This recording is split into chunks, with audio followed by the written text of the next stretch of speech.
This hello, episode 8, Super Bowl weekend. A lot of talk of halftime shows, a lot of talk of who's performing, who's not. Let's get into it. First thing,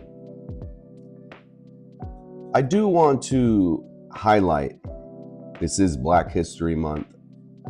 I do want to highlight a prominent figure in Utah history, someone who may not be as mentioned as much as he should. So on this hello, we're going to give this guy his flowers and highlight him for our segment. In July 22nd, 1847, when Brigham Young was scouting the areas, when Brigham Young was looking for areas to send the settlers in, he sent an African-American male by the name of Green Flake to scout the area. Brigham Young at this time had an advance party, and that party would go out and scout the areas before they sent their people in to make sure you could inhabit the place, to make sure it was an area that you could grow, you could have a city, you could thrive in. More importantly, to negotiate with the natives of that land and let them know that settlers were coming. So Green Flake, do the knowledge, prominent figure in Brigham Young history, in Utah history, and was the guy that Brigham Young sent to get that job done and give us the Utah and Salt Lake City we have today. Thank you. In other news, apparently we're on stolen land. Apparently all of this land is stolen and we should give it back. The Grammys was last week. We heard the speeches. We heard Shabuzi say, immigrants make America great, that they built America, that immigrants built this country,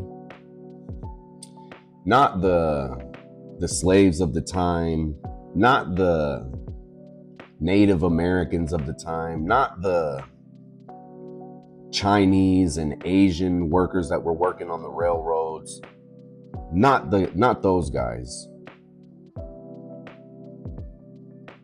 but that immigrants built this country. Well, it's a hot topic. Billie Eilish, she said that no one is illegal on stolen land. And yet, the local tribe that was in the area where she has her house thinks otherwise. $14 million home and property, they have actually put a request in for Billie Eilish to give them the house and property back because it's stolen land. Now Billie Eilish says, if you mess with me or if you keep bugging me, I'll sue you. Very interesting. You claim for your place or where you live to be on stolen land. That includes your property. If you have a home on stolen land, your house is stolen. So, something to think about. Some things to think about.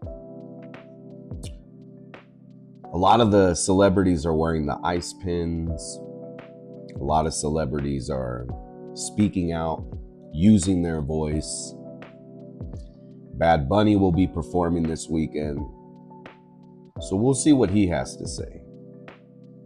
On the stage, like Kendrick Lamar last year made a huge political statement, and a lot of people understood it. A lot of people didn't understand it, but he stood 10 toes down. It's a platform you can speak and you can talk to the masses and give them a message. The price of Bitcoin has gone to 69,000.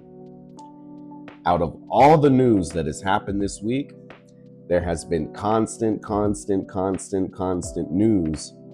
And I don't really see too much of this on the TVs, on the massive networks, on my feeds.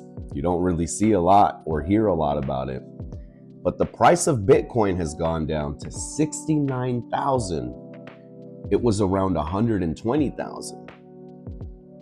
So what does that mean for our economy? Well, does that mean that the investors that invested, like BlackRock and these huge companies, did they finally pull out and get their gains? Did they finally pull out and make the money they were looking to make? That's a huge gap. 60,000 and it was at 120,000. One thing I was thinking about was the country of El Salvador. The president Nayib Bukele, he actually invested the country's funds, or a lot of their funds, and invested heavily into Bitcoin. They bought in at a certain price. It went up to 120,000. Did they pull out in time? Did they make their gains? Is this a political weapon against him and his country? We'll have to see. Very interesting. $60,000 plus drop. That's crazy. Everybody's talking about it.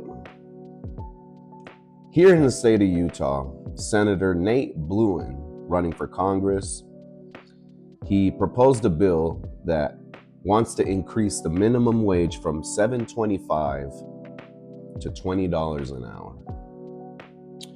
So for those that are being paid at minimum wage, or maybe $10 an hour, this sounds great. This sounds amazing.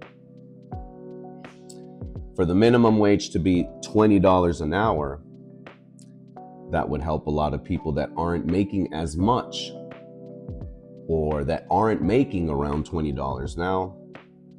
The big question is, what does that do for people that are making $20 an hour now? What does that do for citizens that are making maybe 19, 17?